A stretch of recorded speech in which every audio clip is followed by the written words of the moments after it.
podamos transmitir la clase de hoy, porque ciertamente hemos tenido 2 interrupciones y no sé qué es lo que está pasando, si es que son problemas técnicos de mi oficina o si es que la conexión o la señal está un poco débil. Hoy ayer creo que se fue un tanto la luz, pero vamos al mensaje de Esmirna y vamos a esperar a ver si los hermanos pueden volver a reconectarse, porque ciertamente queremos hacer esto hoy y queremos indicar que el lunes seguimos con la iglesia de Pérgamo, ya que los hermanos que nos han apoyado y que constantemente están pendientes de estas grabaciones, de estas programaciones, nos han solicitado que lo cojan con calma, que dé el mensaje que tengo que dar, y quiero pues entonces con calma. Hoy trabajamos con Esmirna, pero el lunes seguimos con Pérgamo y así sucesivamente toda la noche a las 8 de la noche.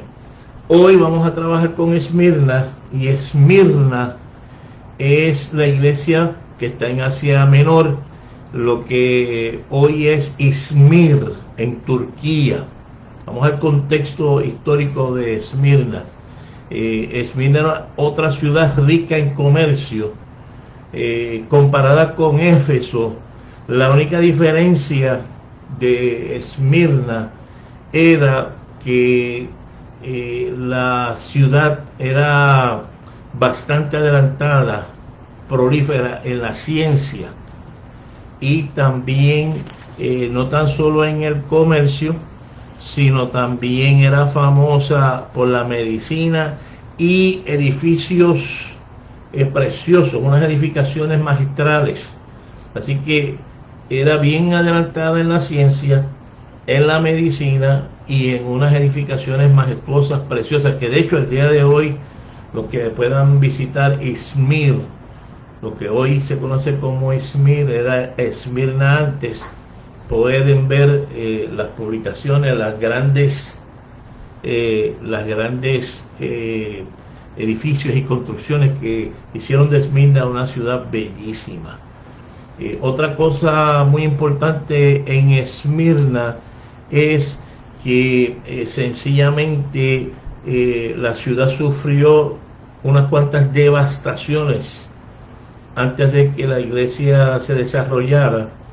Esto es bien importante porque es una ciudad sufriente, es una ciudad que ha sabido lo que es los cantazos de la vida, ya que surgían muchos terremotos y también surgían muchas invasiones que destruían a la ciudad.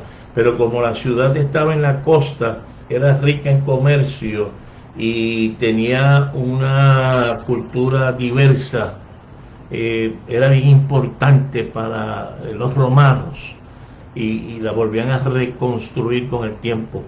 Y es ahí donde se levanta la iglesia, y la iglesia empieza a tener conflictos con los judíos que estaban relocalizados ahí, porque ciertamente esa parte de Turquía era muy atendida por el Imperio Romano y profesaban una gran fidelidad a Roma, y especialmente cuando estaba el César Tiberias. Ellos le construyeron una estatua y empezaron a adorar a Tiberias, y Tiberias desde Roma solicita que todo miembro de la ciudad le rindiera tributo, con excepción de los judíos, porque Tiberias reconocía que para los judíos había un solo Dios, y por lo tanto no quería crear conflicto entre los judíos porque él sabía que ellos no iban a dar el tributo, y cuando se daba el tributo se llevaba la ofrenda a la estatua de Tiberias, y entonces decía, Tiberias es el Señor, Tiberias es el Señor. Los judíos no podían hacer eso, pero entonces lo que ocurre es que empieza un conflicto entre los judíos y los cristianos, porque los cristianos, la gente al convertirse, entendían bien que había un solo Señor, y ese es Jesucristo, y por lo tanto empezaron a confrontar problemas serios, lo cual los judíos que no gustaban del cristianismo y que no querían que se desarrollara el cristianismo, empezaron a acusar y a presentar delante de los soldados romanos que los cristianos no rendían tributo a Tiberias, quebrantando ese edicto que implicaba simplemente la muerte. Aunque, repito, para los romanos, Tiberias, el emperador Tiberias y los romanos, ellos no tenían problemas con que los judíos no presentaran su tributo para que no se aceptara a Tiberias como señor, pero los judíos, utilizando ese mecanismo, acusaban a los cristianos que no rendían tributo, y así lograron meter a la iglesia en problemas serios de persecución. Ahora, yo quiero leer el mensaje luego de dar ese contexto, que de hecho, antes de que siga, Esmirna era cuna de Homero, del gran poeta Homero, y Homero era poeta griego que escribió esas grandes obras clásicas de la Ilíada y también la Odisea, donde él destaca las guerras de Troya. Bien interesante. Y Homero pues sale de Esmirna, porque repito, era una ciudad bastante adelantada, repito, tanto en la ciencia, tanto en la medicina, y por su estructura majestuosa. Pero mira lo que la Biblia dice en en Apocalipsis 2, capítulo 2 de Apocalipsis, los versos del 8 al 11. Oigan lo que dice la palabra del Señor. Dice: y escribe al ángel de la iglesia en Esmirna, el primero y el postrero, el que estuvo muerto y vivió, dice esto: yo conozco tus obras y tu tribulación y tu pobreza, pero tú eres rico, y la blasfemia de los que dicen ser judíos y no lo son. ¿Ven por qué expliqué el contexto histórico? Sino sinagoga de Satanás, dice la palabra del Señor. Verso 10 dice: no temas en nada lo que vas a padecer. He aquí, el diablo echará a alguno de vosotros en la cárcel para que seáis probados, y tendréis tribulación por 10 días. Y a renglón seguido dice: sé fiel hasta la muerte, y yo te daré la corona de la vida. El que tiene oído, oiga lo que el Espíritu dice a las iglesias. El que venciere no sufrirá daño de la segunda muerte. Alabado sea el nombre del Señor. Un mensaje poderoso que repercute hasta el día de hoy. Son ecos históricos que llegan hoy y que retan a la iglesia del Señor. Fíjate que empieza el mensaje a la iglesia de Esmirna con la revelación de Cristo como el primero y el postrero, y el que estuvo muerto y vivió, dice esto. La revelación de Jesucristo empieza a darle una idea a la iglesia de que el reto que van a sufrir es grande. El reto que van a sufrir es grande. Pero si el reto es grande y es difícil, ya el que tiene dominio sobre la vida y sobre la muerte ya la venció. Aleluya. Esa es la revelación de Cristo. Cristo se revela a la iglesia. Mira, yo soy el primero y el último, el que estuvo muerto pero vivo. Aquí en la iglesia del Señor tiene que estar el Cristo vivo, no el Cristo muerto. Hay iglesias que todavía Cristo está muerto. Aleluya. Lo digo con mucho respeto. Hay iglesias que todavía el resucitado no ha llegado y tiene que llegar. Hay iglesias que necesitan entender que lo que da vida es el Cristo vivo y que lo que hace la iglesia viva es el Cristo vivo. La iglesia no es Amway, la iglesia no es el club social, la iglesia no es un movimiento religioso, perdónenme, la iglesia no es un club para intercambiar ideas, la iglesia no es otro proyecto del mundo, la iglesia es la iglesia donde está el Cristo vivo. Yo soy el primero y el último, dijo el Señor, el que estuvo muerto pero vivo.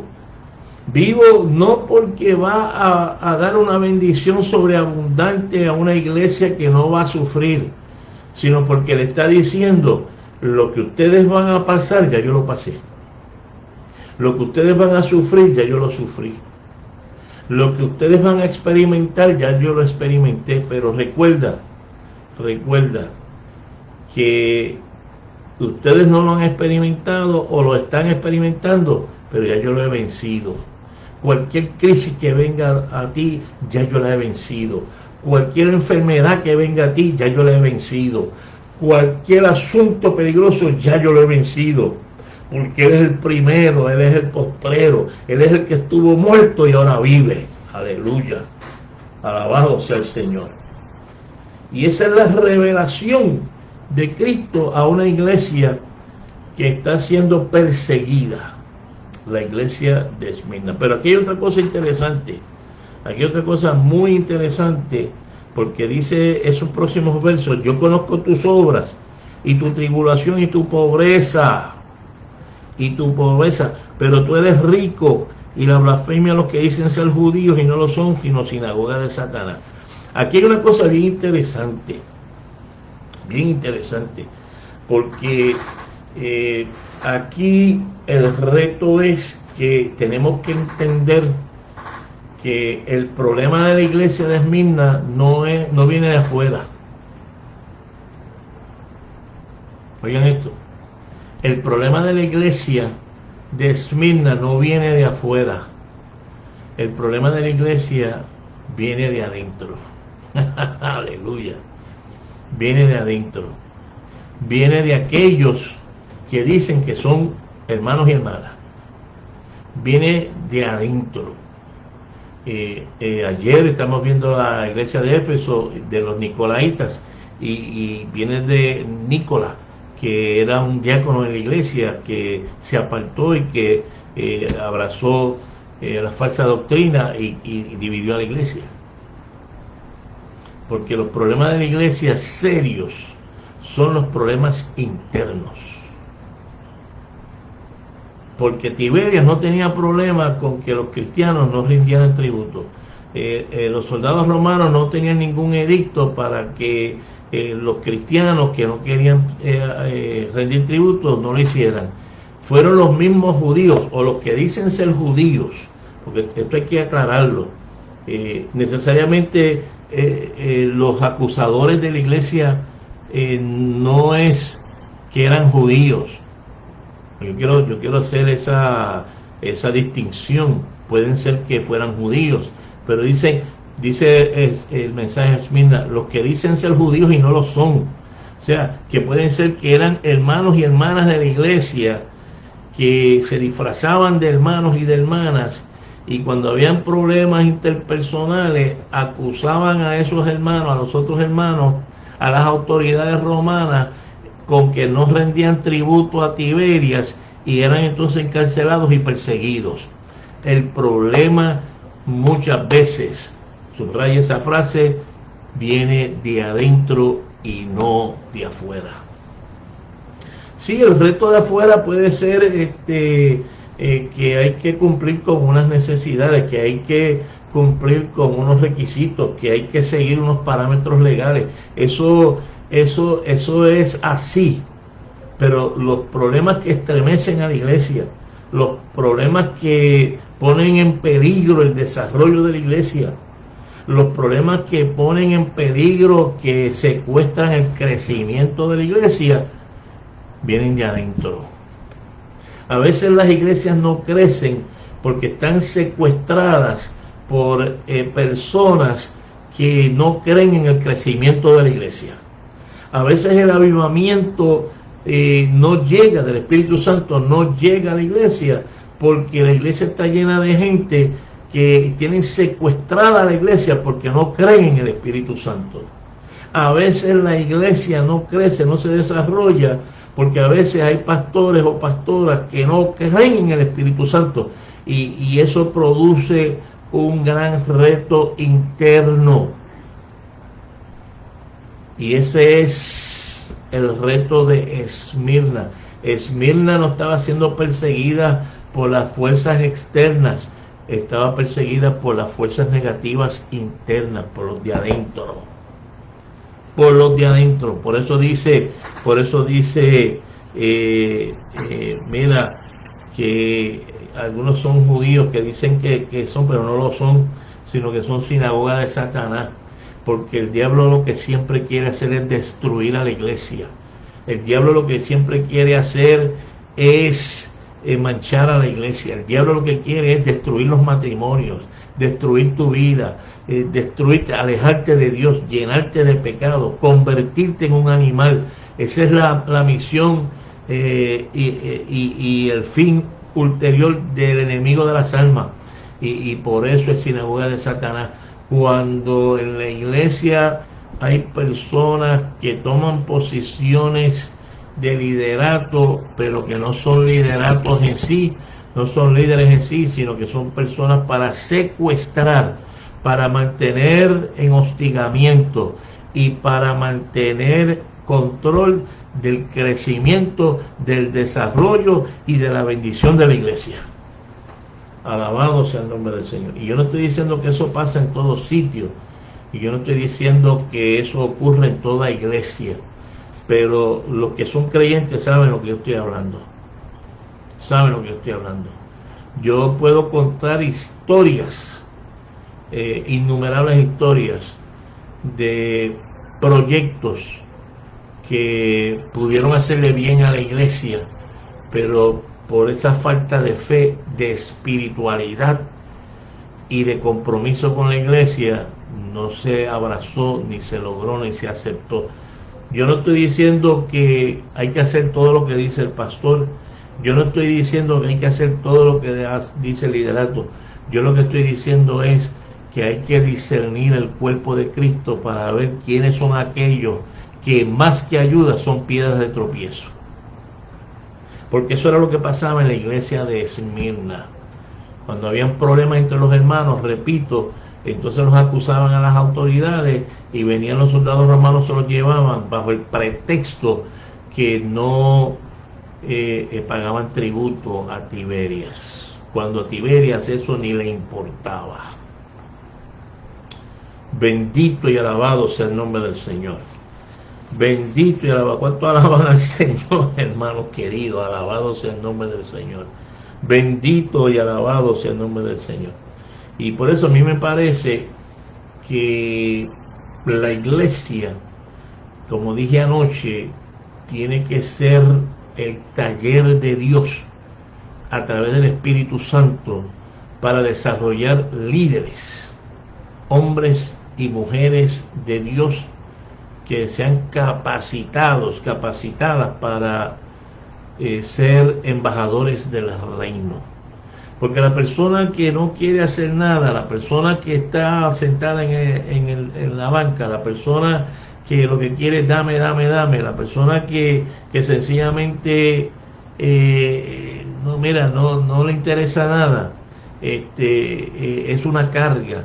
Nosotros no estamos diciendo que la saquen, que la boten, no, pero tenemos que tener un movimiento del espíritu, un movimiento espiritual, que el Espíritu Santo de Dios rompa cadenas.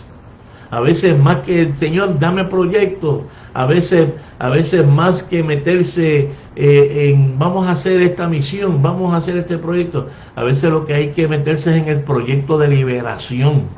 Aleluya, oh gloria sea el nombre del Señor. Proyecto de liberación, donde las almas sean liberadas, para que entonces podamos salir de un idealismo a un espiritualismo, de un activismo, porque ser activo no es ser espiritual. Y eso lo mencionamos en el libro, que ya mismo mi libro va a salir en esta semana, en los retos de la espiritualidad, pendiente, vamos a anunciarlo, pero que hay que salir de ese activismo a una espiritualidad. Ser activo es bueno, necesitamos gente activa en la iglesia, necesitamos gente comprometida, pero eso no quiere decir que sea gente espiritual. Y por eso a veces se forman sinagogas de Satanás dentro de la iglesia, como pasó en Esmirna, porque son gente que por años llevan el control y por años no permiten que la iglesia crezca, además ni que respire. Y eso solamente se vence en ayuno y oración, y hacer una campaña, más que de proyectos y de misiones, hacer una campaña de liberación. Señor, métete por dentro, métete en cada hermano, rompe las cadenas, llévanos a tu gracia. Oh Señor, tú eres el alfarero, nosotros somos el barro, moldea la vasija, vuelve a hacerla de nuevo, rómpela, que se quiebre en tus manos, pero que para que tú puedas hacerla de nuevo, para que podamos darle a la iglesia el espacio de crecimiento y darle al Espíritu Santo el espacio para que nos ayude a vencer. Por eso el mensaje a la iglesia de Esmirna es: mira, tú dices que eres pobre, pero tú eres rica. Aleluya.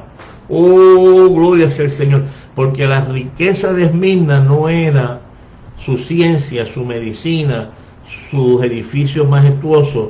La riqueza de Esmirna era su fidelidad. Era su fidelidad. Por eso el Espíritu dice: sé fiel hasta la muerte. Es una reafirmación. Sé fiel hasta la muerte. Porque ahí era que estaba la riqueza de la iglesia de Esmirna, en su fidelidad. Sé fiel. Sé fiel cuando lo que se predica no te gusta. Aleluya. ¿Cuántos dicen amén? Sé fiel cuando estás recogiendo la ofrenda. Y yo no quiero meterme en eso, y menos en este tiempo. Pero sé fiel cuando se te pide algo. Sé fiel cuando hay un programa en la iglesia. Nosotros cuando tenemos ayunos en la iglesia van 5, 6 o 7. Cuando hay una actividad de almuerzo, cuando hay una actividad de picnic, cuando hay actividad de juego, aparece toda la iglesia. ¿Por qué? Sé fiel cuando el culto debe empezar a cierta hora. Nunca llegamos tarde al trabajo, pero sí podemos llegar tarde a la iglesia. ¿Cómo es posible? Sé fiel hasta la muerte. Esto no es ser fiel hasta las 12, ser fiel hasta las 10, es ser fiel hasta la muerte. O sea, el fin ulterior de la vida, que es la muerte humana, hasta ahí ser fiel. Porque por eso tú no eres pobre, eres rica. Y lo que la iglesia tiene que responder al clamor de hoy es ser fiel. Una de las cosas que a mí me encanta, para que no se diga que yo estoy negativo en el día de hoy, muy pentecostal, gloria sea el nombre del Señor, yo soy pentecostal, pero una de las cosas que a mí me ha encantado de el reto de la pandemia es la fidelidad de los hermanos y de los pastores y de las pastoras, a través del Zoom, a través de Skype, a través de estos medios técnicos o tecnológicos, cómo se está llevando la palabra, cómo se está alcanzando las vidas, cómo los hermanos y las hermanas se conectan y cómo los hermanos y las hermanas están pendientes. Eso ha sido precioso. Ese tipo de fidelidad es el que necesitamos. Ese tipo de fidelidad es el que saca la sinagoga de Satanás dentro de la iglesia. Ese tipo de fidelidad es el que se necesita, porque ese tipo de fidelidad es el que proporciona compromiso. Compromiso. Por eso la iglesia de Esmirna era rica y no era pobre, porque no estaba pendiente a otra cosa sino a serle fiel a su Señor. Alabado sea el nombre del Señor. Alabado sea el nombre del Señor. Policarpo, que era el discípulo de Juan, fue el obispo de esta iglesia. Y Policarpo, por ser fiel, terminó siendo quemado en una hoguera en la misma plaza de Esmirna.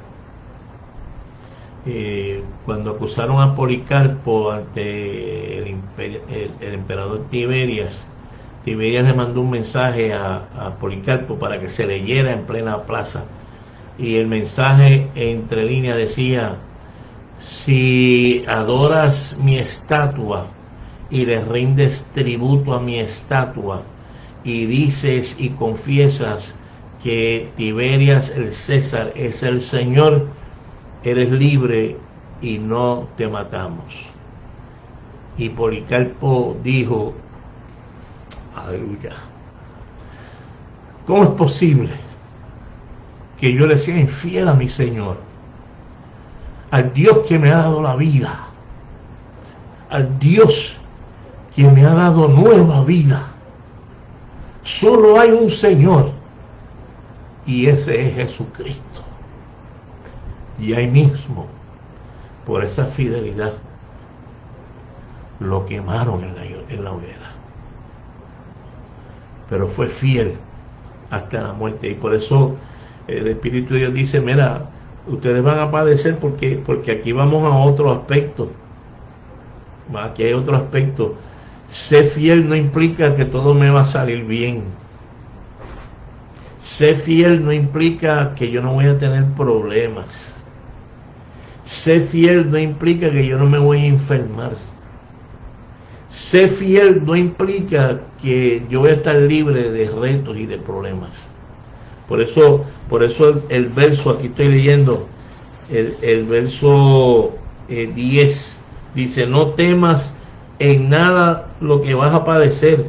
He aquí el diablo echará a alguno de vosotros en la cárcel para que seáis probados y tendréis tribulación por 10 días. O sea, aquí no se está prometiendo un camino de rosas.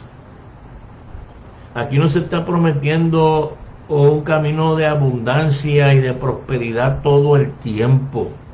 Aquí lo que se está diciendo es: si tú pusiste tu mano en el arado, si tú tomaste la decisión de servirle a Cristo, si tú decidiste ser de Cristo, ahora tienes que padecer. Y tienes que padecer porque ser cristiano no es fácil. Ser fiel no es fácil. Ser íntegro no es fácil. Íntegra no es fácil.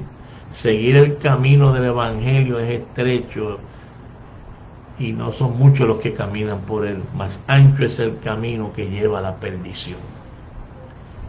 Y por eso yo me asombro cuando yo escucho gente que hablan de prosperidad. Ven a Cristo y vas a tener todo.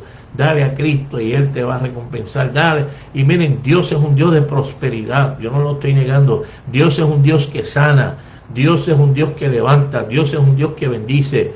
Dios es un Dios que hace una obra preciosa. No hay un Dios tan poderoso, tan misericordioso como el nuestro. Pero aquí hay que pagar el precio. Aquí hay que pagar el precio. Por eso dice: para que seáis probados, porque es en medio de la crisis que uno demuestra de qué uno está hecho. Es en medio del reto que uno demuestra dónde está Cristo en mi corazón. Es en medio de la crisis que uno demuestra todo lo que uno ha recibido y pone en práctica todo lo que se le ha predicado a uno. y todo lo que uno ha leído en la Biblia. Y es ahí donde uno aprende a caminar con Dios, a caminar con Cristo en el corazón. Bendito sea el nombre del Señor. Y se cumple lo que dijo el salmista: el que habita al abrigo del Altísimo morará bajo la sombra del Omnipotente. Jehová es mi luz y mi salvación, no temeré. Jehová es mi luz y mi salvación, no temeré de lo que me pueda hacer el hombre. Jehová es la fortaleza de mi vida. Dice más: alzaré mis ojos a los montes, de donde vendrá mi socorro. Mi socorro viene de Jehová, que hizo los cielos y la tierra. Eso solo se descubre cuando se camina con Cristo en la crisis. Daniel entendía del Dios de la sinagoga, del Dios de las Escrituras, pero no fue hasta que se topó con el foso de los leones que Daniel no encontró la otra cara de Dios, la del Dios que aún calma a los leones. Aleluya. Y que está con uno aún en medio de los peligros. Mesac, Sadrach y Abednego conocían de Dios y habían sido fieles y no quisieron rendirle tributo a la estatua de Nabucodonosor, y por ello iban a ser echados al horno de fuego. Pero me encanta lo que dijeron: nosotros tenemos un Dios que nos puede librar de este horno de fuego. Pero sépase una cosa, que si tú nos echas en este horno y el fuego consume nuestro cuerpo, Él sigue siendo nuestro Dios. Esa es la fidelidad. Y ahí es donde se conoce al Cristo que baila con uno, que danza con uno en medio del fuego. Alabado sea el Señor. Vas a padecer. El Señor no es injusto. Pues yo estoy seguro que aunque Él está afirmando que la iglesia va a padecer, no obstante le iba a dar el bálsamo, porque ese es mi Cristo. Le iba a dar, conjuntamente con la prueba viene la salida. Alabado sea el nombre del Señor. Alabado sea el nombre del Señor. Bendito sea el nombre del Señor. Yo alabo al Señor, siento la presencia de Dios y doy gracias a Dios, porque ciertamente lo que la iglesia de Esmirna nos dice hoy a la iglesia de hoy: vamos a ser fieles.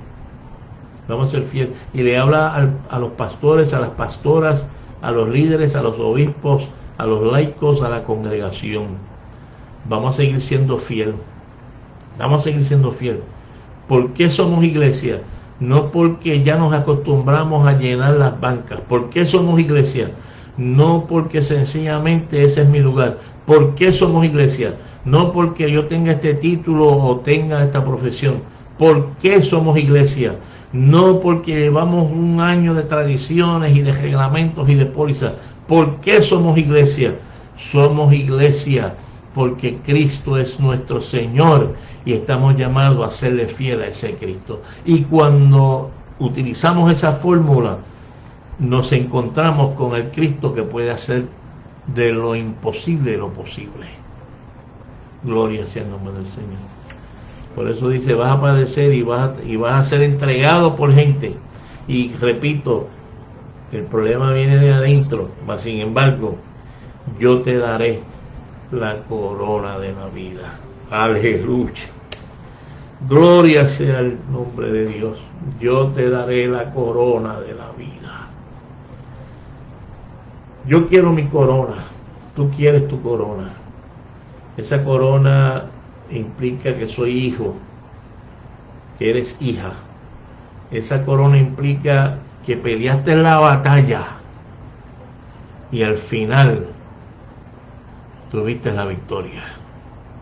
Esa corona de vida implica que es tu pase a la vida eterna con Jesús y que has sido probado bajo el fuego y fuiste hallado fiel. Gloria sea el nombre del Señor. Alabado sea el nombre del Señor. ¿Eres tú fiel? ¿Eres tú fiel? ¿Te has alejado del Señor? Acércate. ¿Te has olvidado de Dios? Acércate. Porque mira lo que dice: el que tiene oído, oiga lo que el Espíritu dice a la iglesia. El que venciere ¿Y cuál es el que vence? ¿El que tiene más dinero? ¿El que tiene más título? ¿El que tiene más fuerza? No, no, no. El que es fiel no sufrirá daño de la segunda muerte. Y ahí está el meollo del asunto. El Señor está diciendo que no van a morir, pero no van a sufrir la segunda muerte, que es la muerte espiritual, porque esa es la de vida eterna. Sí, nuestros cuerpos se consumen. Corintios mismo lo dice, aunque este cuerpo se va desgastando de día en día, no obstante el interior se renueva de día en día. Esa alma, ese espíritu hay que cuidarla para que no sufra la segunda muerte, porque si muere esa alma, muere ese espíritu, hemos dejado de existir, porque la vida no termina con esta muerte física de este estuche. Alabado sea el nombre del Señor. Espero en el nombre de Jesucristo que podamos abrazar el mensaje de Esmirna y que podamos glorificar el nombre del Señor. Fíjate que en esta parte la iglesia que no recibe ninguna reprensión es la iglesia de Esmirna. La iglesia de Esmirna no recibió ninguna reprensión como las demás, como la que vimos anoche y como la que vamos a ver el lunes, porque era la iglesia fiel. La iglesia fiel, y cuando uno es fiel uno ama. Yo espero en el nombre del Señor que haya sido de bendición para ti estas palabras. Yo las tomo para mí como un recordatorio que hay que ser fiel. Cuarentena, los problemas de Puerto Rico, la política, la situación económica. Ahora el lunes empieza la temporada de tormentas. Hemos tenido temblores. Cayó un aguacero los otros días acá en Puerto Rico y se fue la luz. O sea, hay muchos retos. La iglesia está en un proceso de volver a la normalidad y es un proceso largo,